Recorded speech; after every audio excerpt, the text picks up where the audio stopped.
Shalom a todos. Hoy quisiera hablar sobre un tema que fui consultado y es cuál es la base o cuáles son las razones por las cuales nosotros creemos que Yeshua es el Mesías. ¿Cuáles son la evidencia que tenemos para decir que Él es el Mesías? En las Escrituras se nos llama a todos aquellos que creemos que Yeshua es el Mesías, se nos llama creyentes, ¿verdad?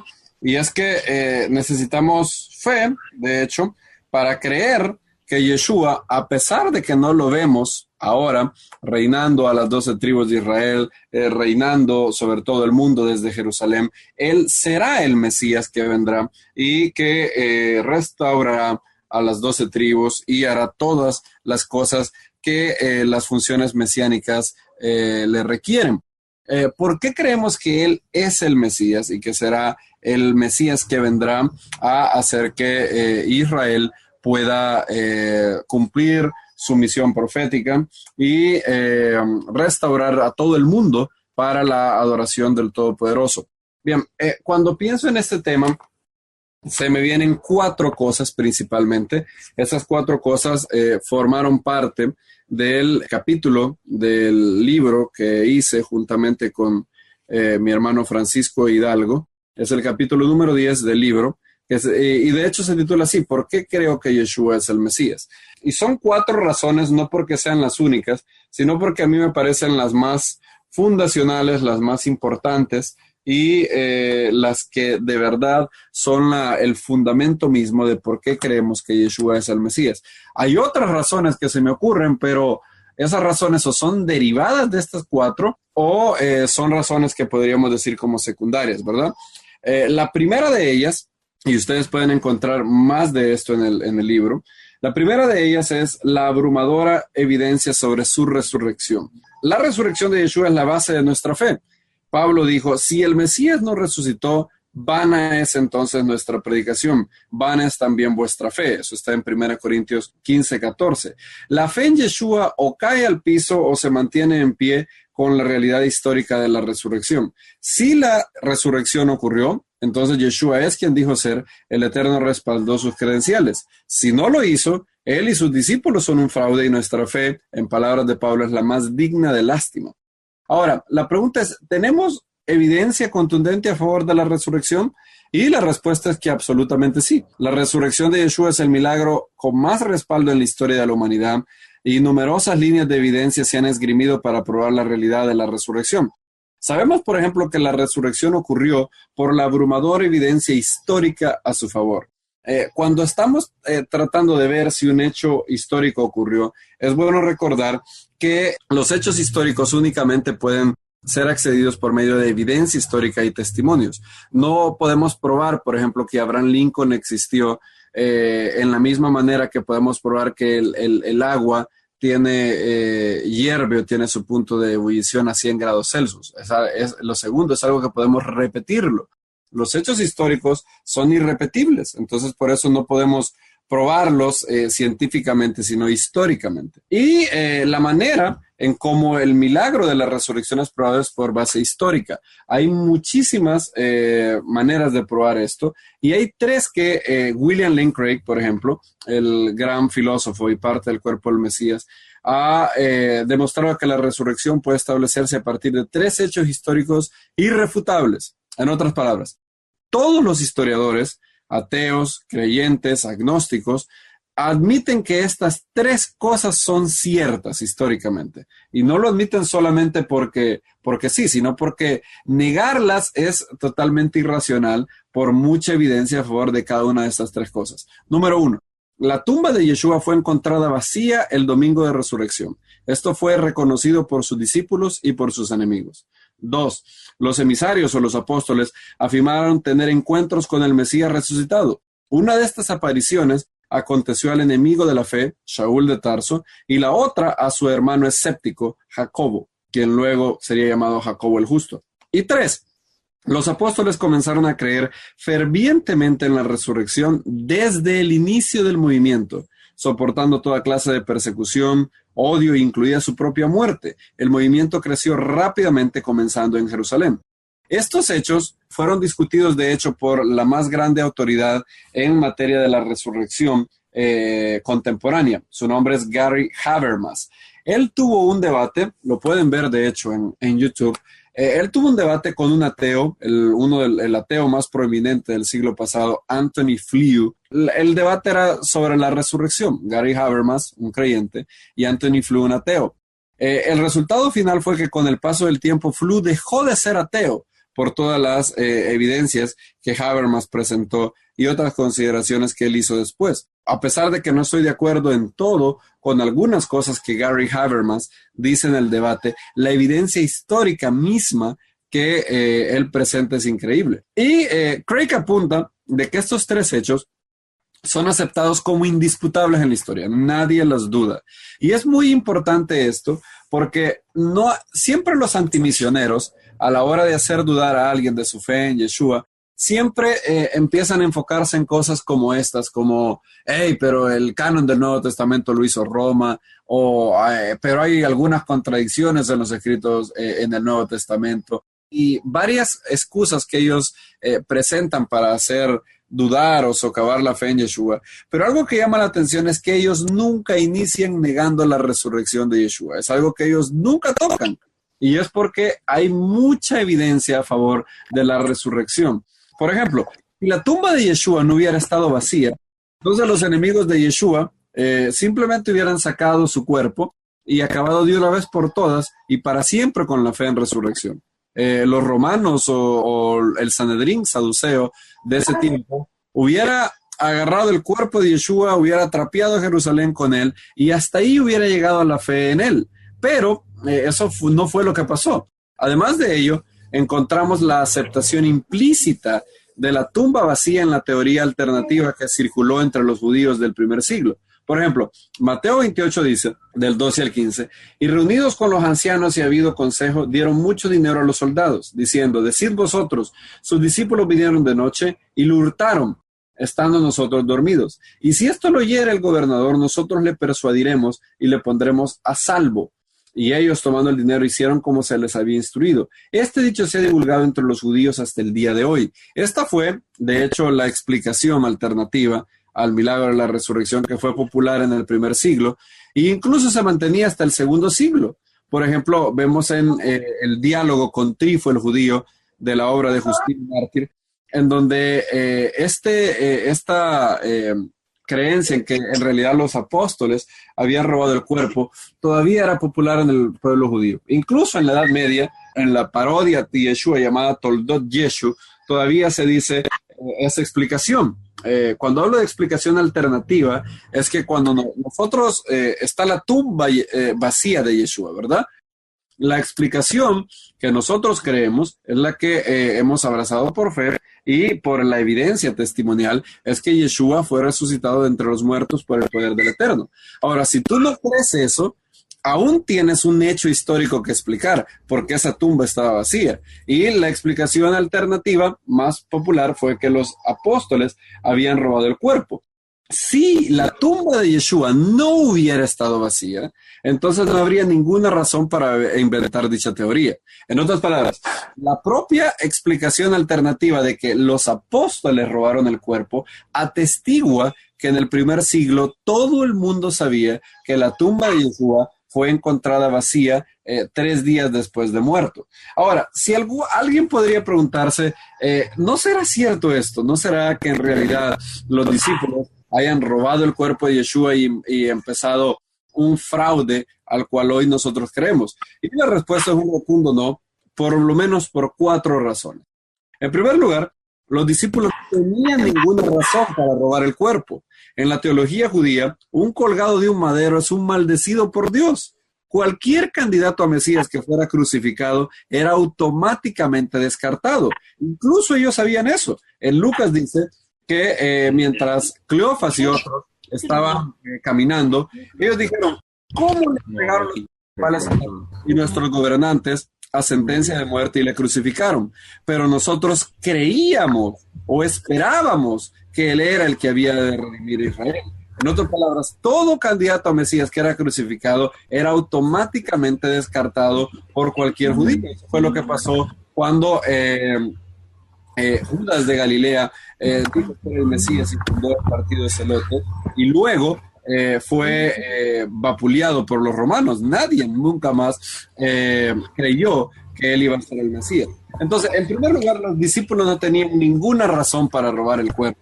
En segundo lugar, los discípulos no podían robar el cuerpo, puesto que había una guardia custodiando la tumba de Yeshua. En tercer lugar, los discípulos nunca se hubieran atrevido a robar el cuerpo. Ellos habían visto con sus propios ojos lo que Caifás, Pilato y Herodes Antipas habían hecho a Yeshua. Después de presenciar la escena, imagínense ustedes presenciando la brutal escena de la crucifixión del maestro. ¿Quién se iba a atrever a jugarse el pellejo e ir a robar el cuerpo de Yeshua sin ninguna razón? Además, si este hombre que ellos creían que era el Mesías, en realidad no lo fue, y Dios lo había maldecido públicamente colgándolo de un madero, ¿para qué iban a perder ellos su vida únicamente arriesgándola para rescatar el cuerpo de alguien que los había engañado? Y en cuarto lugar, los discípulos enfrentaron todo tipo de torturas, persecuciones y maltratos por su fe en la resurrección en Yeshua. Esteban fue apedreado, Jacobo, el hermano de Juan, murió a espada por Herodes Agripa I, y Jacobo, el hermano de Yeshua, fue apedreado según la historia. Pablo fue descabezado por Nerón, también Shimón Kefa, Rab Shimón Kefa, Simón Pedro, fue crucificado en el imperio del malvado Nerón. Y los discípulos nunca hubieran muerto por algo que ellos mismos habían inventado. Como Paul Little dijo, la gente puede morir por lo que creen que es verdad, a pesar de que pudiera ser falso, pero sin embargo, no mueren por lo que saben que es mentira. Por ejemplo, vemos en nuestros días personas que mueren por lo que ellos creen que es verdad. Los musulmanes, los terroristas, que en el 11 de septiembre se suicidaron, ellos murieron porque creen que Mahoma y el Corán son verdad. Pero nadie muere por lo que sabe que es mentira.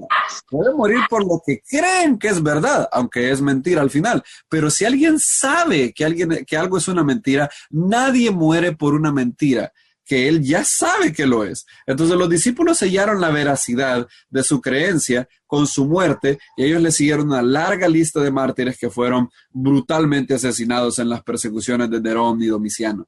Por eso es imposible que los discípulos hayan robado el cuerpo. Sin embargo, la tumba estaba vacía, y ninguna teoría escéptica hasta el día de hoy ha logrado otra explicación más racional y pasado las pruebas de la razón y la evidencia histórica. Que la segunda razón que Craig afirma son las apariciones de Yeshua. Es bueno señalar el hecho que la tumba vacía no convenció a los discípulos de la realidad de la resurrección. De hecho, ellos vieron la tumba vacía, y cuando unas mujeres llegaron a decirles que había resucitado, a ellos les pareció una locura. Eso es lo que dice Lucas 24:10 y Juan 20 del 2 al 3. ¿Qué fue lo que los convenció en realidad? Fueron las apariciones de Yeshua apareciendo resucitado. En los escritos apostólicos leemos que él apareció a varias personas, individuos y grupos en varias ocasiones durante los 40 días posteriores a su muerte y resurrección. Los 12, María Magdalena, 500 hermanos a la vez, Pablo, el mayor perseguidor del siglo I, y Jacobo fueron algunos de los que presenciaron una aparición literal del Mesías resucitado. Pablo nos da una lista famosa de testigos en 1 Corintios 15, y es bueno señalar que estas apariciones incluyeron en algunas ocasiones personas tocando al maestro, y algunas fueron individuales y colectivas. No sé si en el siglo XIX o XVIII, apareció una teoría alternativa que se llamaba la teoría de la alucinación. En otras palabras, esa teoría decía que en realidad los discípulos nunca vieron al maestro, sino que ellos, por su ansiedad y por el impacto emocional que habían tenido, empezaron a tener apariciones o visiones o alucinaciones de Yeshua resucitado. Obviamente esta teoría es totalmente absurda, porque si ellos tenían dudas en torno a si Yeshua había resucitado o no de los muertos, en primer lugar podían ir a la tumba y cerciorarse por sí mismos si en realidad el maestro seguía así. En segundo lugar, las apariciones fueron hechas a grupos de personas, no solamente a individuos. Y las alucinaciones son como los sueños, es decir, son cosas que únicamente suceden a individuos. Por esa razón, nunca alguien va a decir, ¿te acuerdas del sueño que tuvimos anoche? Es algo que no se dice, porque el sueño, así como una alucinación, es algo que únicamente pasa a una persona y nunca sucede a un grupo de personas. Entonces, por eso la teoría de la alucinación fue totalmente descartada y nadie la mantiene al día de hoy. Si a eso le sumamos que estas apariciones incluyen a Jacobo, e incluyen a Pablo de Tarso, quienes fueron enemigos de la fe, entonces es totalmente imposible que las alucinaciones sean la causa de esas visiones del maestro. Recordemos que Pablo fue un perseguidor y Jacobo no creía que Yeshua era el Mesías, él no tenía ninguna razón para tener ninguna alucinación. Luego estas dos personas se convirtieron en los máximos líderes del movimiento de Yeshua, Jacobo entre los judíos y Pablo entre los no judíos. Y esto nos trae la tercera línea de evidencia de la resurrección, lo temprano del surgimiento de la fe en Yeshua y su rápido crecimiento. A menudo escuchamos la objeción de que la creencia en la resurrección fue algo que se aceptó tardíamente, como con el paso del tiempo, siglo tercero, siglo cuarto, es una leyenda. Y el problema es que esto no es así. Hay muchos problemas con esta objeción. En primer lugar, la creencia en la resurrección fue parte esencial desde el inicio del movimiento. Pablo escribió Primera de Corintios aproximadamente en el año 52 y reporta que él había entregado previamente lo que él mismo había recibido de los demás apóstoles.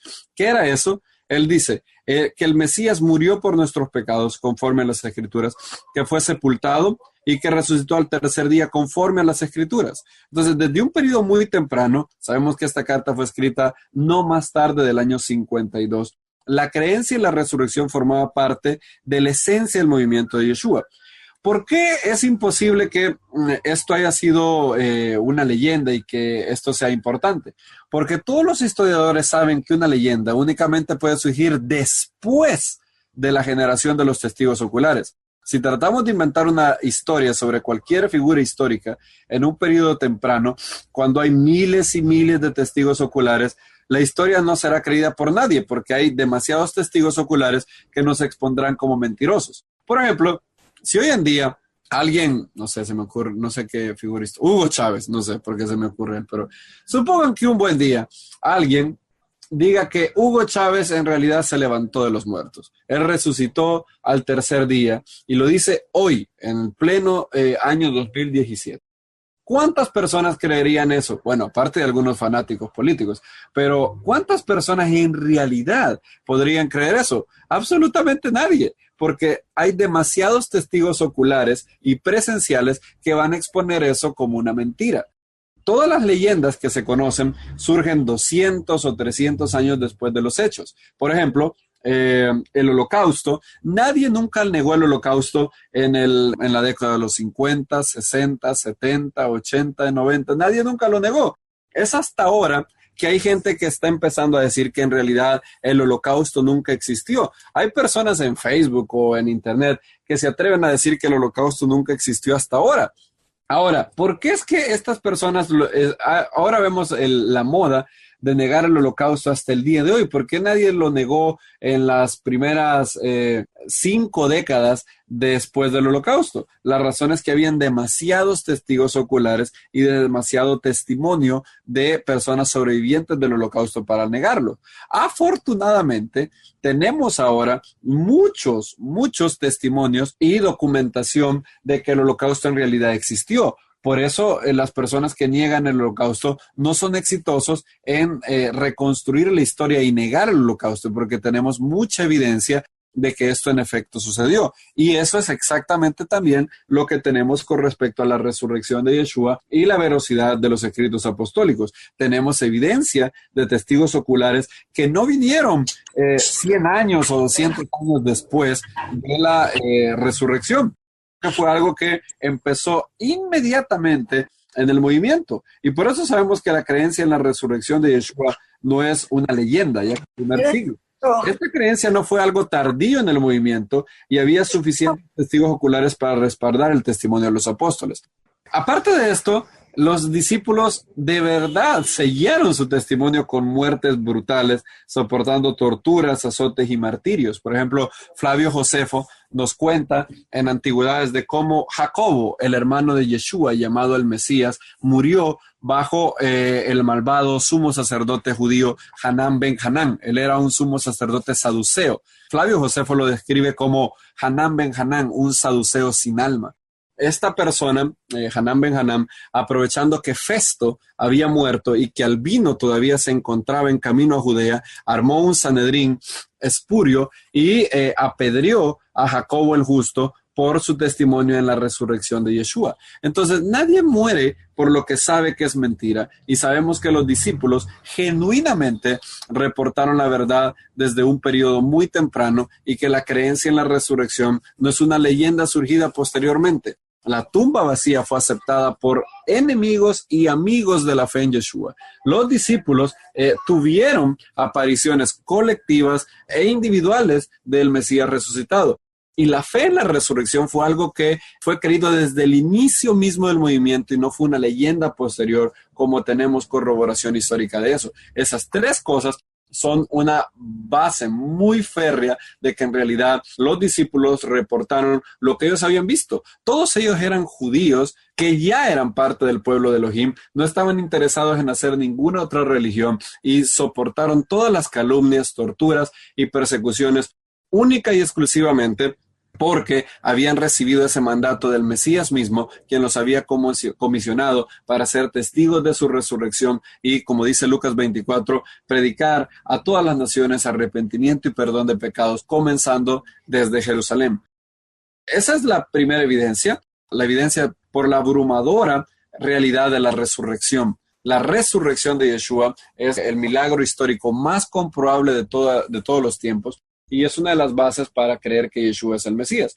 La segunda es las profecías mesiánicas. Aparte de la evidencia de la resurrección, que es fuertísima, aparte de las evidencias que los discípulos y los Shelihim vieron, también habían profecías en el Tanakh que corroboraban lo que sus ojos habían visto. Por ejemplo, el libro del profeta Daniel dice que el Mesías tenía que venir y morir antes de que el segundo templo fuera destruido. Eso es algo que incluso Maimónides aceptó y otros rabinos aceptaron diciendo: Daniel ha hablado de esto y los sabios han prohibido hacer estos cálculos porque van a ver que el tiempo para la venida del Mesías ya se cumplió y el Mesías no ha venido. En otras palabras, cualquiera que lea el Daniel 9 puede saber que Daniel dice que el Mesías tenía que venir antes del año 70, antes de que el segundo templo fuera destruido. También el profeta Isaías, en el capítulo 53 de su libro, profetiza que el Mesías morirá como una ofrenda de culpa por el pecado y luego vivirá por largos días. Obviamente una profecía de la resurrección del Mesías. Y al mismo tiempo el Salmo 110 dice que el Mesías se sentará a la diestra del Eterno y será un sacerdote según el orden de Melquisedec. Esto es importante porque el Mesías tiene que gobernar para siempre. Dice, tú eres sacerdote para siempre, según el orden de Melquisedec.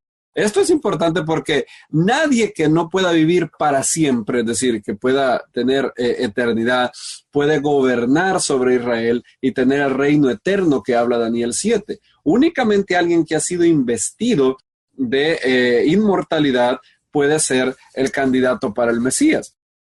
Y esto fue exactamente lo que los discípulos empezaron a ver. Había muchas profecías que hablaban del Mesías viniendo, naciendo en Belén, luego muriendo por el pecado del mundo y resucitando, y todo esto ocurriendo antes de que el segundo templo de Jerusalén fuera destruido. Aparte de las profecías explícitas y claras, también hay alusiones y patrones de cumplimiento, como por ejemplo los rabinos vieron que así como había sido con el primer redentor Moisés, así sería con el segundo redentor, el Mesías. Y hay muchos momentos en la vida de nuestro maestro en donde él cumple varios patrones, donde es muy similar a la vida de José, por ejemplo, y a la vida de Moisés, quienes son prototipos o sombras del Mesías venidero. Entonces, las profecías bíblicas del Tanakh son la segunda base para la fe en Yeshua.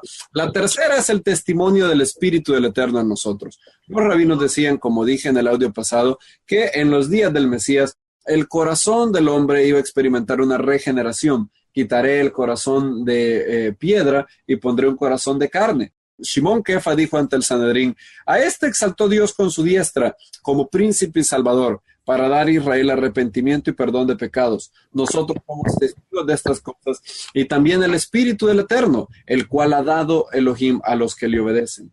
Según Rav Shimon Kefa, cada creyente cuenta con dos testimonios para su creencia en la resurrección: el testimonio externo, es decir, el testimonio apostólico, el testimonio que ellos nos dan sobre la resurrección del Mesías, y el interno, esto es la Ruach HaKodesh, o el Espíritu del Eterno en nosotros. Según la enseñanza apostólica, cada creyente puede conocer la veracidad de su fe experimentalmente por medio del Espíritu que está en nosotros. Una regeneración espiritual ocurre en cada uno de nosotros y somos una nueva criatura en el Mesías. El Espíritu del Eterno nos hace experimentar paz mental, pureza espiritual, renovación moral y sobre todo la certeza espiritual intuitiva en nuestro corazón de que somos aceptados por el Eterno como sus hijos. Es eso lo que Juan escribió en 1 Juan 5, 10 al 11. El que cree en el Hijo de Dios tiene el testimonio en sí mismo.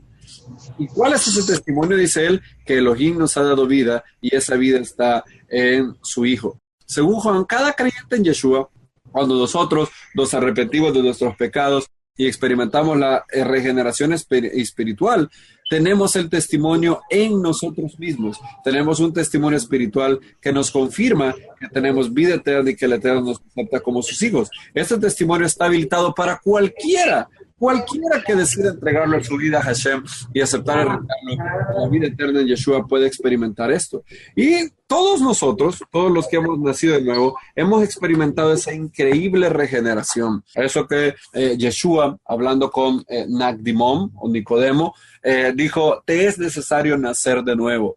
Todos nosotros hemos experimentado la realidad del nuevo nacimiento. Recuerdo cuando el tiempo de mi conversión, cómo obtuve la plena certeza de que el Eterno me amaba, me aceptaba, y cómo empezó una transformación increíble en mí. Una transformación en donde dejé atrás varias cosas negativas que tenía y todo ocurrió, instantáneamente. Eso es algo que los rabinos decían que iba a pasar cuando el Mesías estuviera aquí. Y en cuarto lugar, el impacto y la influencia ética de Yeshua en la humanidad. Si a alguien le preguntas, ¿conoces de un judío que haya transformado al mundo moral y espiritualmente y ahora es seguido por millones de personas? La respuesta solamente puede ser una: Yeshua de Nazaret. El impacto de Yeshua en la humanidad es tan increíble que libros y libros se han escrito para destacar su influencia moral. Incluso, de hecho, Joseph Klausner, un judío que no creía en Yeshua como Mesías, no pudo negar la influencia que Yeshua ha tenido en el mundo. En su libro Jesus of Nazareth, él dice que Yeshua era el maestro de la parábola, un gran moralista, y Jesús es más judío que Gilel, dijo él en su libro. Los profetas anuncian en muchos lugares que el Mesías tendría un impacto sin igual entre los no judíos. El Mesías sería la vara de Isaí que estaría puesta por pendón a los pueblos. Los gentiles esperarían su ley y a él se le daría la obediencia de los pueblos, dijo Jacob en Génesis 49:10. De hecho, Isaías 55 dice lo siguiente, Isaías 55 del 3 al 5. Inclinad vuestro oído y venid a mí, oíd y vivirá vuestra alma, y haré con vosotros pacto eterno, las misericordias firmes a David. He aquí yo le di por testigo a los pueblos, por jefe y maestro de las naciones. He aquí llamarás a gente que no conociste, y gentes que no te conocieron correrán a ti, por causa del Eterno tu Dios y del Santo Israel que te ha honrado. Al inicio de la profecía, el Eterno habla a Israel diciendo que hará un pacto eterno. Esto es el mismo pacto que habla en Jeremías 31:31.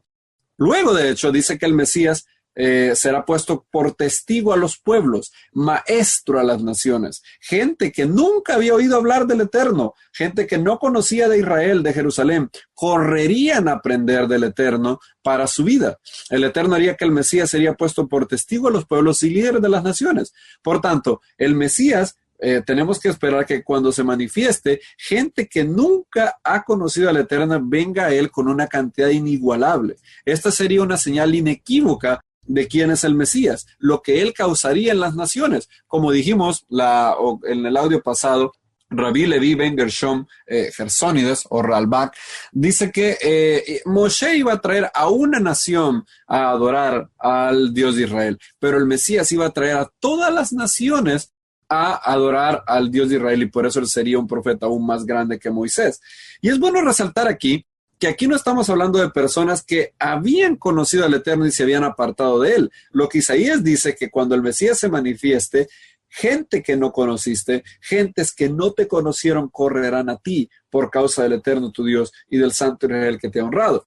Y cuando nos preguntamos qué es lo que ha pasado desde el siglo I con Yeshua, vemos que millones y millones de personas que jamás habían tenido interés en el Eterno, sus caminos, la Biblia, se han acercado a él por causa de Yeshua de Nazaret.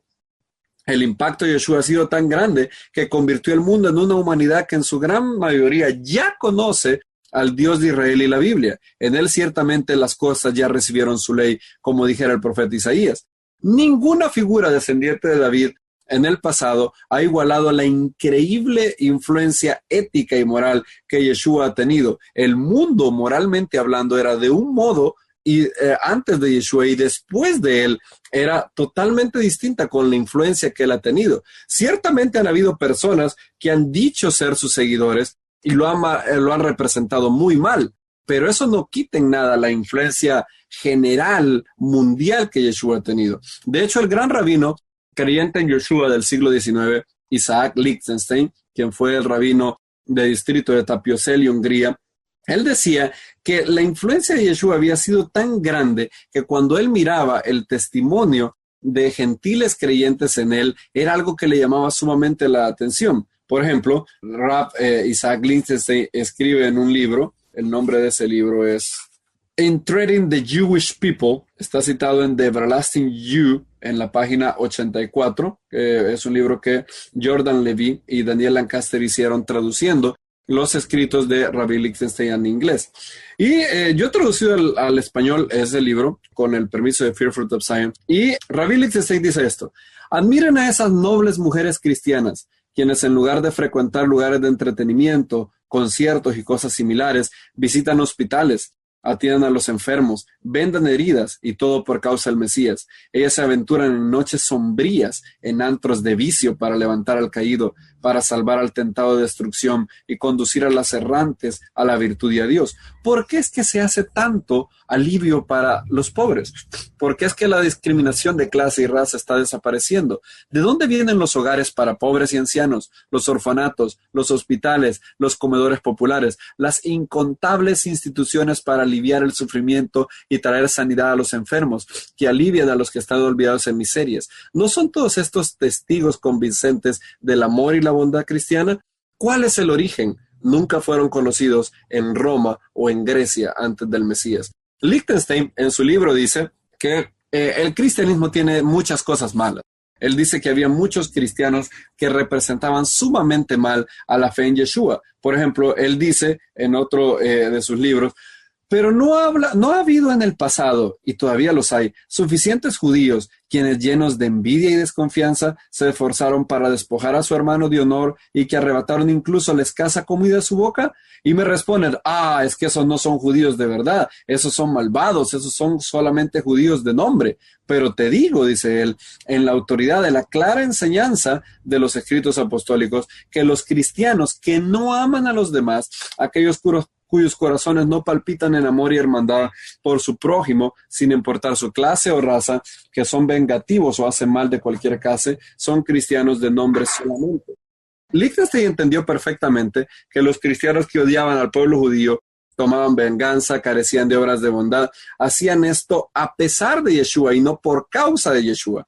En otras palabras, cuando un cristiano hace esto, dice él, lo hace por no ser consistente con la influencia de Yeshua que dice seguir, y no porque Yeshua haya enseñado cosas semejantes. En los días de Lichtenstein habían judíos ateos, y no por ello él condenaría al sistema llamado judaísmo por individuos que no daban el ancho. Él compara a esos judíos solo de nombre con aquellos cristianos que eran únicamente de nombre también. Lichtenstein tenía claro que el cristianismo no era para judíos. El judío debe seguir observando el estilo de vida de la Torá y la comunidad de Israel, decía él. Por eso él rechazó sistemáticamente durante toda su vida el bautismo de una iglesia cristiana.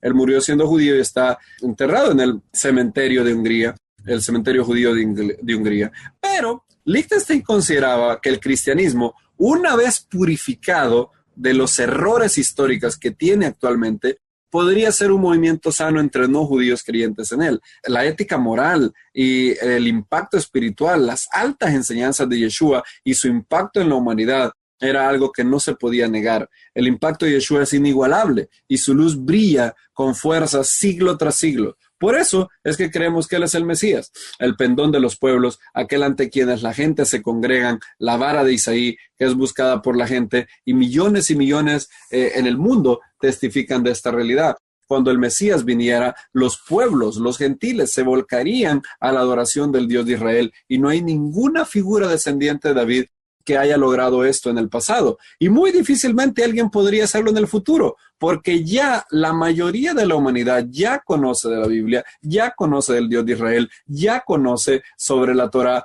por causa de Yeshua. A pesar de que el cristianismo niega la validez histórica de la Torá como cuerpo de leyes y que Israel ha sido y sigue siendo el pueblo de Dios, en materia moral, ellos mantienen muchísimas de las enseñanzas morales de la Torá de Moisés que han sido obviamente enseñadas por Yeshua a través de los evangelios. Si alguien en el futuro, una figura descendiente de David, se levantara y empezara a traer no judíos, siempre eso sería menor a lo que Yeshua ya ha hecho, porque ya la mayoría de la humanidad ya conoce del Dios de Israel y de la Biblia por causa de él. Eso fue lo que Isaac Liechtenstein enseñaba en uno de sus libros. Entonces, la abrumadora evidencia sobre la resurrección que hay, las profecías mesiánicas, el testimonio del Espíritu en nuestros corazones y la increíble influencia y el impacto en la humanidad de Yeshua son las 4 bases muy fuertes para creer que Él es el Mesías y que nadie ha igualado y nadie en el futuro va a igualar todo lo que Él ha hecho en los últimos 2000 años y quien esperamos que vuelva prontamente para gobernar a Israel y a las naciones, que vuelva a restaurar a las 12 tribus de Israel y que podamos ver la nueva Jerusalén que desciende del cielo y que podamos decir que las bodas han empezado, el milenio, la era mesiánica, el reino de los cielos, donde ya no habrá más rivalidad, donde ya no habrá tantos problemas, sino que nos sentaremos, como dice la Escritura, debajo de la vid y debajo de nuestra higuera para gozar del bien del Dios de Israel, Adonai de los ejércitos.